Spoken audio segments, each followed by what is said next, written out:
कधी-कधी आपल्याला रात्रीच्या स्वयंपाकाचा खूप कंटाळा आलेला असतो.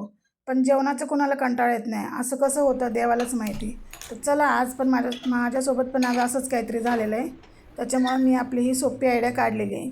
तर मी एक कुकर ठेवलेला आहे आपल्या गॅसवर. त्याच्यामध्ये 2 चमचे तेल घातलेलं आहे कुकर गरम झाल्यावर आणि त्या तेल गरम झाल्यानंतर त्यात 1 चमचा मी मोहरी घातलेली आहे आणि मोहरीला छान अशी तडतडू दिलेली आहे. त्याच्यानंतर मी त्यात घातलेला आहे कांदा. 2 मीडियम साईजचे कांदे मी चिरून घेतलेले आहेत आणि मी ते त्या तेलात घालून मस्त गुलाबी रंग येईपर्यंत परतून घेणार आहे. मग त्याच्यानंतर आपल्याला घालायचे त्यामध्ये टॅमॅटो. तर मी 2 मीडियम साईजचे टॅमॅटो घेतलेले आहेत. फक्त कांदा आणि टॅमॅटो करून घालून म्हणजे हा मी भात केलेला आहे, पण खायला खूप चवदार झाला आहे.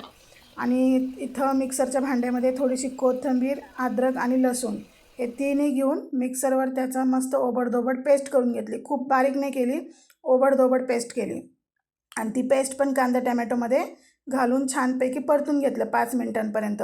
त्याला छान असं तेल सुटतं. त्याच्यानंतर जे घरात आपले असतील नसतील ते सगळे मसाले एकत्र केले. लाल तिखट, गोडा मसाला, कांदा मसाला, हळद ते सगळे एकत्र करून त्याच्यामध्ये घातले. आता त्याला 5 मिनिटापर्यंत एवढं छान परतायचं की त्याला असं तेल सुटते बघा. किती छान तेल सुटलेलं आहे त्याला आणि मस्त दिसते. आणि आता त्याच्यामध्ये साईडला मी 2 वाट्या तांदूळ धुवून ठेवले होते. ते मी त्याच्यात आता घालत आहे. 2च वाट्या छोटे मी धुवून ठेवले होते, कारण माझा थोडासा स्वयंपाक होता सकाळचा म्हणून. आणि ते आपल्याला आता त्या मसाल्यामध्ये छानपैकी परतून घ्यायचं आहे. 5 मिनिटांपर्यंत ते परतल्यानंतर बघा किती छान दिसते. आता मी याच्यात ना 1.5 ग्लास पाणी घातलेलं आहे. म्हणजे माझे किती 2 वाट्या तांदूळ होते ना, 1.5 मोठे ग्लास मी पाणी घातलेलं आहे त्याच्यामध्ये. आणि कलर इतकं सुंदर आणि अप्रतिम आणि खरंच चवीला पण खूप मस्त होतं. तर याच्यामध्ये मग आता चवीनुसार मीठ घातलेलं. आपण मग अशी मीठ नव्हतं घातलेलं ना, तर चवीनुसार मीठ घातलेलं आहे. आणि ते मीठ घालून परत एकदा त्याला सगळीकडून मिक्स करून घ्यायचं आहे. म्हणजे बघा किती छान दिसतं ते. आणि त्याच्यानंतर तूप असेल घरात तर गावरान तुपाचे 2 चमचे मी त्यात घातलेले आहेत. म्हणजे टेस्ट छान येते आणि खायला पण छान लागतं. तूप घालून पण मस्त परतून घेतलेलं आहे. किती छान दिसतंय.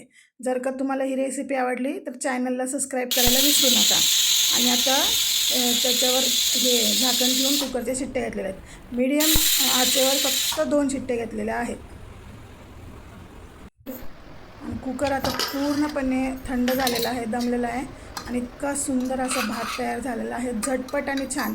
पण हे कधीच करायचं हा घरात. रोज केलं तर बोलणी पडतील. हा शॉर्टकट उपाय केला तर, कारण रोज सगळा पूर्ण स्वयंपाक करावा लागतो. कधी कंटाळा आला की चालतं. चला या जेवायला मस्तपैकी.